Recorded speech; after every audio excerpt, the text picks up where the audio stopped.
ఎవరు పాడగలరు అమ్మాను రాగం కన్నా తీయని రాగం అవతారమూర్తివైనా అనువంటి పుడతారు అమ్మ పేగు పంచుకునే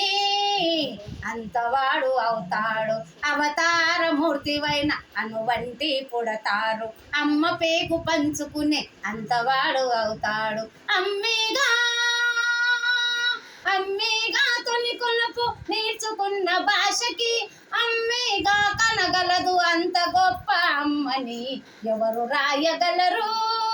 అమ్మాను మాట కన్నా కమ్మని కావ్యం ఎవరు పాడగలరు అమ్మాను రాగం కన్నా తీయని రాగం శ్రీరామ రక్ష అంటూ నీళ్ళు పోసి పెంచింది దీర్ఘాయురస్సు అంటూ ఇచ్చింది విచ్చింది శ్రీరామ రక్ష అంటూ నీళ్ళు పోసి పెంచింది దీర్ఘాయురస్సు అంటూ ఇచ్చింది విచ్చింది నూరేళ్ళు నూరేళ్ళు ఎదిగి బ్రతికి అమ్మ చేతి వేళ్లతో నడక నేర్చుకున్న బ్రతుకు అమ్మ చేతి వేళ్లతో ఎవరు రాయగలరు అమ్మాను మాట కన్నా కమ్మని కావ్యం ఎవరు పాడగలరు